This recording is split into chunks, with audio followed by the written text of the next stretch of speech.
Good morning. You're listening to Insurance Matchmaking, your path to health, life, and Medicare coverage with Matt Libby Insurance. And now, sharing his knowledge, here's your host, Matt Libby.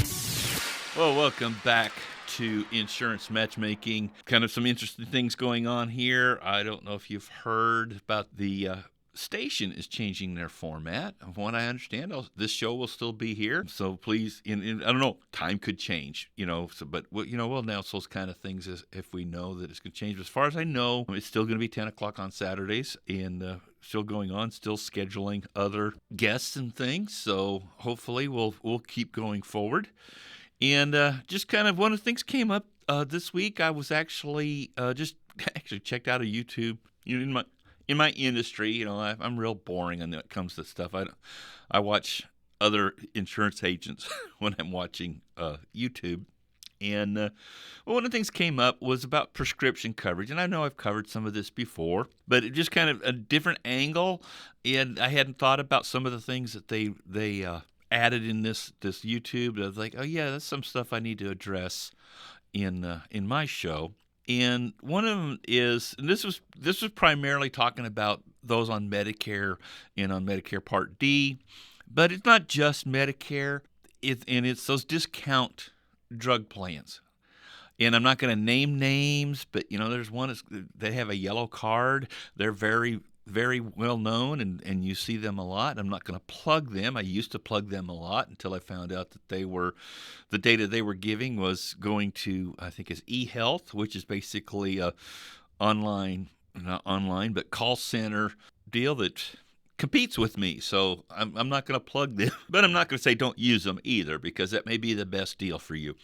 So anyway, what the big thing was that came out in this YouTube that I was watching was, just because you get a great price this week with such and such discount plan doesn't mean that's going to be the same there when you go back next month to refill it. Or maybe you need to go to a different pharmacy. If you've ever searched online, when you get one of these, you can do it on an app, or you can just do it online and search that discount plan and say, hey, I'm looking to fill my atorvastatin. Where's the cheapest place to get it? And you may get a coupon where it won't cost anything at this pharmacy when you go in there.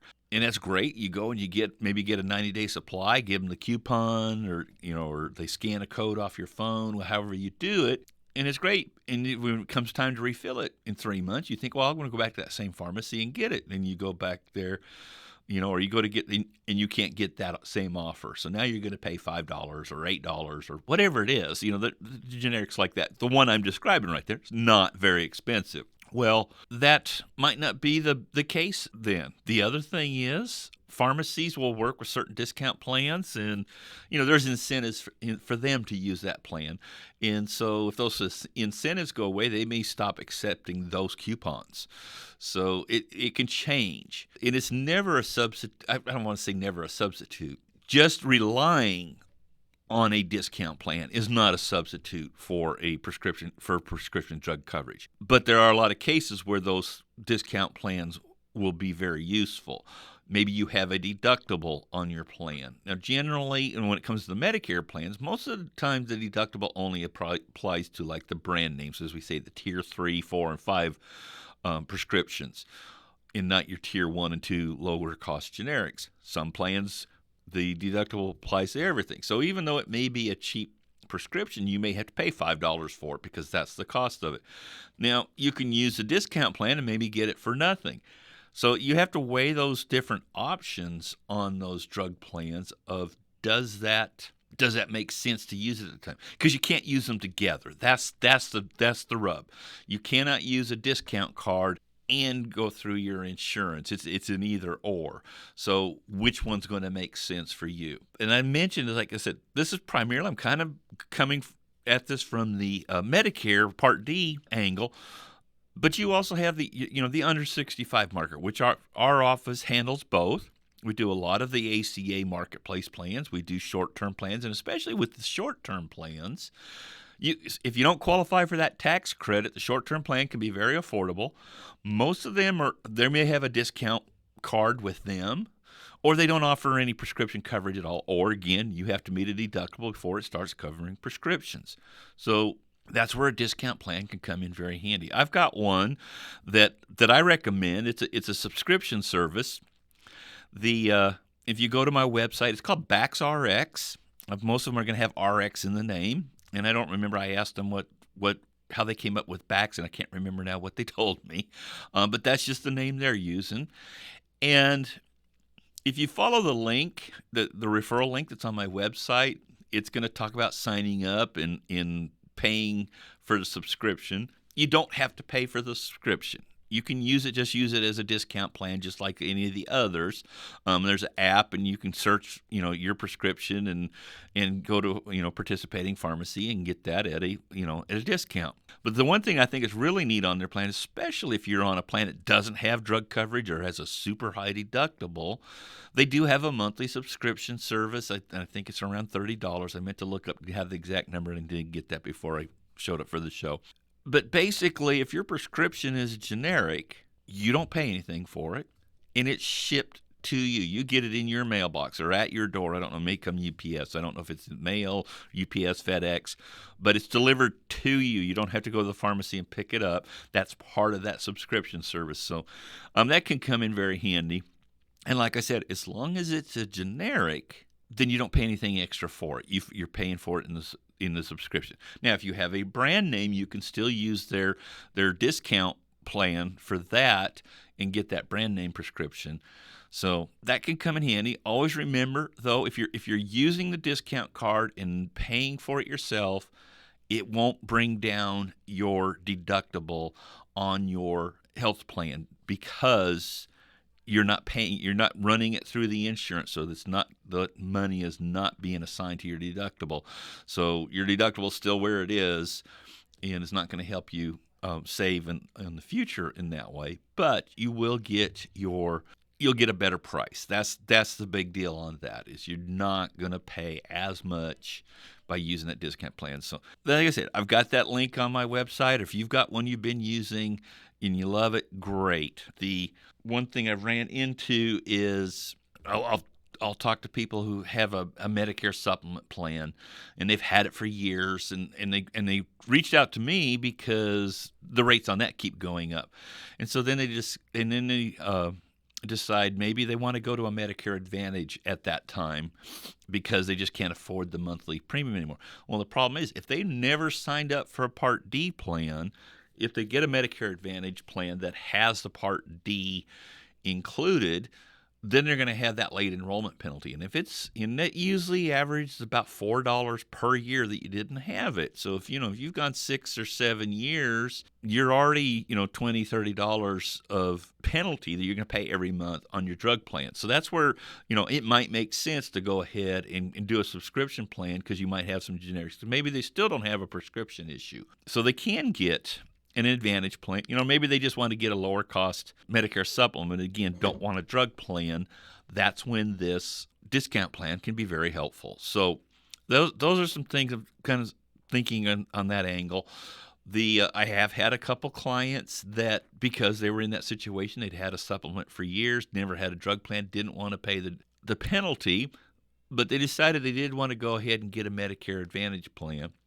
And you've probably heard me talk about the different plans that are really kind of designed for veterans, or it can be the federal employees too, but someone who has a retirement plan that they have their drug coverage of that plan, and so they get offered a very benefit-rich Medicare Advantage plan because it doesn't come with the drug coverage. They don't have to worry about paying for someone who, maybe they're taking Eliquis or Trulicity or Ozempic, and those are going to be expensive, and they're going to be on the cost on that insurance company, or, they have to buy a $100 insulin and sell it to you for $35. They're going to try to figure out other ways to come up with their income. So if they can get you on an Advantage plan that doesn't have the Part D, that's what they want to do. So, but those plans, like I said, that are designed for veterans, that's the target on the design of the plans. You do not have to be a veteran to have those plans. You don't have to take a Medicare Advantage, and that includes Part D. Now, I don't recommend that for anybody that doesn't have drug coverage like through veterans programs, if you don't have any other drug coverage and you decide you're going to go into Medicare Advantage, I never recommend getting one that doesn't have the drug coverage, because you don't want to have that late enrollment penalty. And there's plenty of zero premium plans that for Medicare Advantage that are going to include the drug coverage. And so, if you don't take any prescriptions, that's great. But don't just get what we call an MA only. You're brand new to Medicare, and you're just now leaving that employer plan. If you're going to get an Advantage plan, get one with the drug coverage. The Part B give backs and those extra benefits are probably not going to be outweighed by the late enrollment penalty if five or 6 years later you decide you need a plan that has drug coverage. So if you're getting a Medicare Advantage when you're new to Medicare, get a Medicare Advantage with the drug coverage. And like I said, unless you have other drug coverage because you're using veterans or government retiree benefits, something like that. And even some employer plans will have some drug coverage, but not all of them. But those are some things that can help you with the prescription cost savings. I encourage everybody, if you can, take a look. I always tell my clients, when you're going to the pharmacy, double check the costs with the pharmacist. Say, hey, how much is this if I don't use my insurance?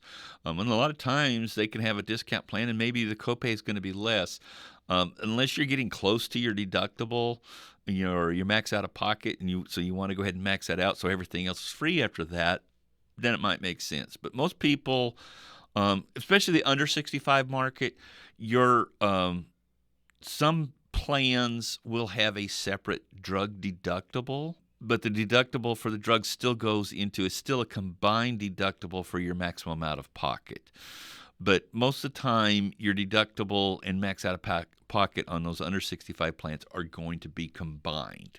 So if you've already been to maybe you've had a couple surgeries or something, you've already hit your max out of pocket for that plan, run all your prescriptions through your health plan, because you've hit the max. You're not going to pay anything for the rest of the year.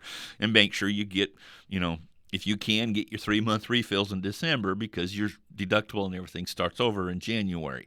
So you don't have to wait till you're running out on a prescription. Usually what'll happen is if you have a 90-day prescription, I think it's like after 60 days, you can refill it. So that way you get it before you run out. So you don't have to wait till it's almost 3 months. As long as it's more than 2 months, pretty much you usually can get a 3-month refill. And if you're going to be changing plans in a month, or like I said, January, it's November or December, and you can get a 3-month refill, and it's not going to hit your pocketbook too much, go ahead and get those refills. Or if you think you're going to change plans, a lot of times people are, they decide they're going to retire. And that's one of the big ones there. Some of those really expensive drugs and actually I'll cover that after the break. We're coming up on the break here, and that prompted me to think something that we need to look at.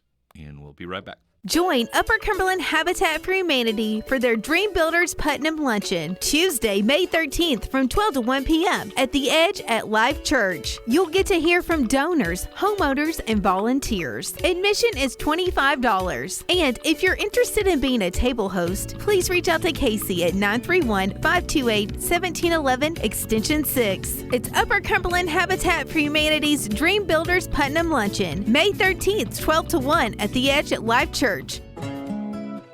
What does internet mean to you? It means you can decide on the plan that's best for you and however you live your online life. Are you a big gamer or a binge-watching streamer? Twin Lakes has a plan for that. Maybe you casually check headlines and email. We have a plan for that too. With Twin Lakes, you can get the plan that's right for you. Learn more about your internet options by calling 800-644-8582 or by visiting twinlakes.net. Twin Lakes, internet for you.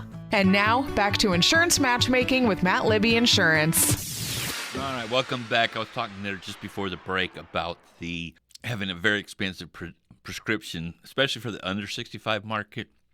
And I mentioned, because especially if you're going from an employer plan, or maybe you're on an ACA plan, and again, maybe you've hit that maximum out of pocket for the year, but now you're getting ready to go on Medicare.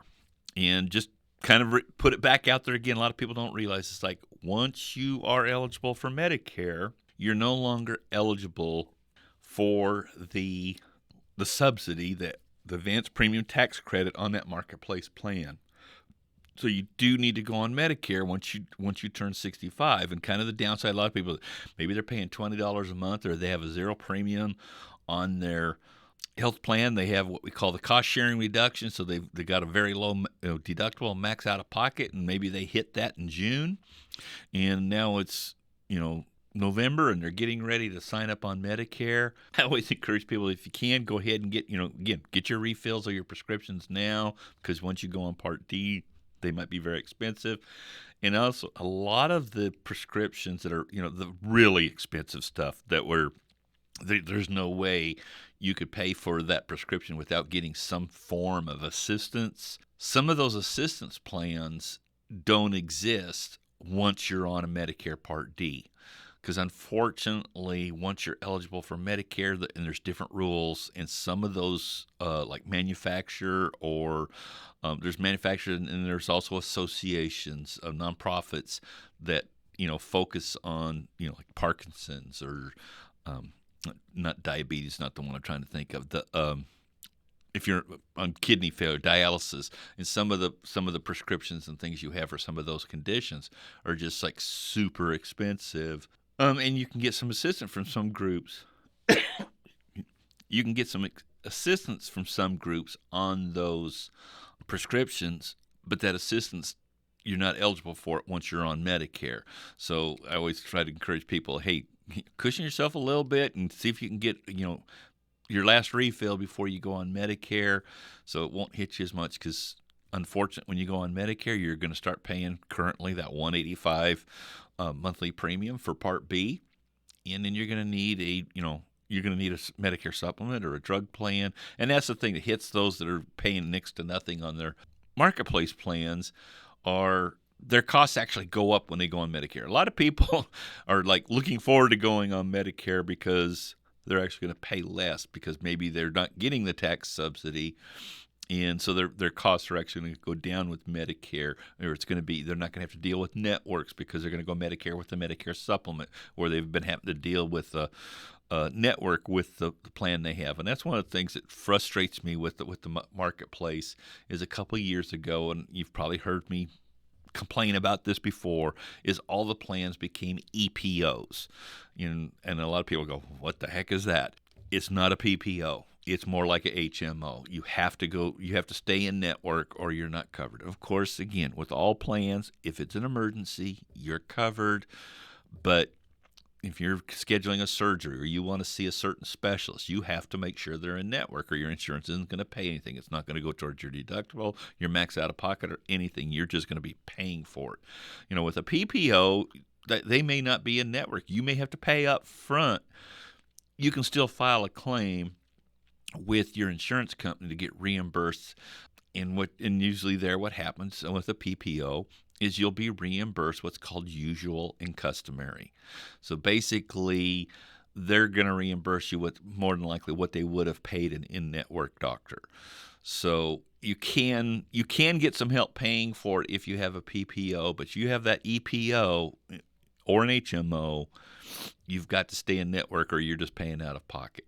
And unfortunately, and that's why in an emergency that is covered, because you're picked up in an ambulance, they're taking you to the hospital. You're not shopping insurance. You need to have knee surgery. I had a client, this happened to them it's been several years now.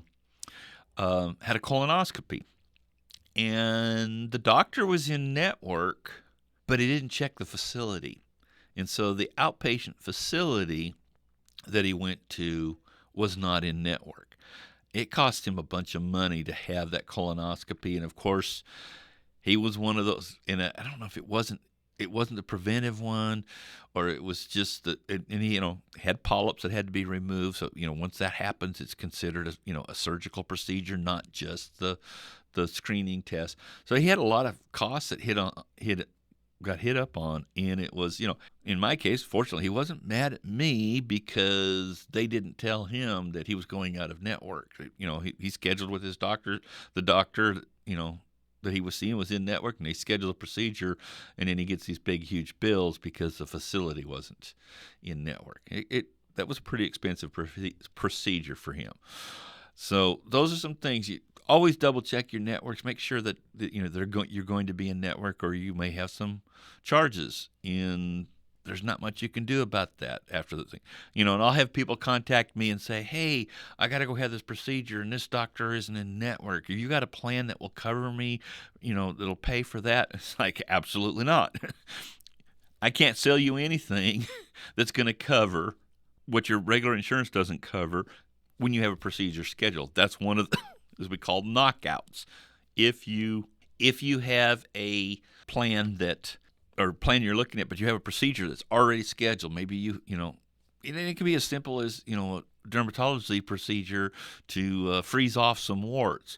You've got that scheduled. If you say because the question will come up, do you have any treatments or procedures recommended by a physician that have not yet been accomplished, or do you have test results? Or have you had lab testing and don't have the test results yet?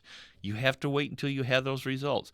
Now, once it's done and everything's fine, then you can get insurance in, kind of, I don't want to say no questions asked, but they're not going to ask you about the procedure you just had as long as everything was fine. Because the thing is, when you have, you're having a procedure done at a dermatologist's office, they're going to probably do a biopsy on it afterwards. So it could be cancerous, and now you need some other treatments. So they're not, or something happens, you get an infection after that procedure. They're not going to take that risk. They're going to say, have that procedure done, and when you're healthy, come back to us. So that's how insurance works. You're exchanging that risk so that if something does happen, they're going to have to pay. Well, the way they make their money is making sure that they keep their risks as low as possible. And so that's why, they'll ask you, what's your height and weight? What's your past health history? Do you smoke? Have you had any major things happen in the past year or past couple years? And that's how they'll base your insurance. It works the same way with life insurance. If you're 5'6" and 250 pounds and 40 years old and has smoked for the last 20 years, you're not going to get a really good rate on your life insurance. It's just that because they're looking, it's like, yeah, we may have to pay out on this one. Because believe it or not, on term life insurance plans, 98%, it's crazy, 98% of term life plans don't pay any claims. And it's not the insurance companies holding back. It's you get a plan, maybe you have a 10-year plan, you have it for 5 years, and money gets tight, you cancel it. Or you've got a term life plan through your employer, and you change employers. Or the employer changes who the insurance is going through for the group plan. So everybody changes their life insurance. So you have a lot of different reasons that term life insurance plans don't pay out. So they're betting. That's what they're betting on. They're betting on that, hey, we're going to sell this plan. People are going to get it fairly inexpensively, and we won't ever have to pay out the claim. But if we do have to pay out a claim, we have to buffer for that. So they have what they call them actuaries, and they figure out, okay, we can sell this risk class, this group, and we have different ratings on that. We have standard. Generally, when I'll quote a life insurance plan, I like to quote standard because that's going to be the majority of people are going to be at least approved for standard, and then say, but once we fill out the paperwork and it goes through the underwriting process, you could get a better rating and possibly even come down. So if it doesn't come down, you're not upset with me. Whereas if I quoted it the super preferred, and I say super because some of them actually use that terminology, but they'll break it down into standard, preferred, super preferred, and then they also break down for smokers. So you have a standard smoker, standard non-smoker, preferred smoker, because you can get a preferred rating on tobacco, but of course that preferred rating on tobacco is still going to be more expensive than a standard non-smoker. But other than being a tobacco user, you may be in great shape. And so you could possibly get a little better rate than other smokers, but you're not going to get a better rate than any non-smoker if you have, say, preferred tobacco rate. But the odds are, for them that you're not going to have claims because you have a healthier lifestyle, and so those rates will be less. And that works out on a lot of other plans, whether it's a cancer plan or a hospitalization plan. Now, some companies, their cancer plans do not differentiate smokers and non-smokers. I mentioned last week I talked about the plan that's a supplemental plan to fill some of those gaps of the deductibles, cover copays or cover discounts or cover your preventive discounts on prescriptions. That plan has no health questions. It doesn't even ask about pre-existing. Now, there are some pre-existing limitations on it for hospitalization, but pre-existing conditions are not a turn down, a knockout on that plan. So there are plans out there that are like that, but generally, whether it's a life insurance or a hospital indemnity, a cancer plan, any of those plans, if they're guaranteed issue, they're going to be higher. The premium's going to be higher than a plan that does ask the health questions because they want, they're going to charge less for those that are healthier. Accident plans are guaranteed issue, and the rates on those are based on just how much they do have claims. Because just because you might be a smoker doesn't mean you're more apt to trip and break your ankle.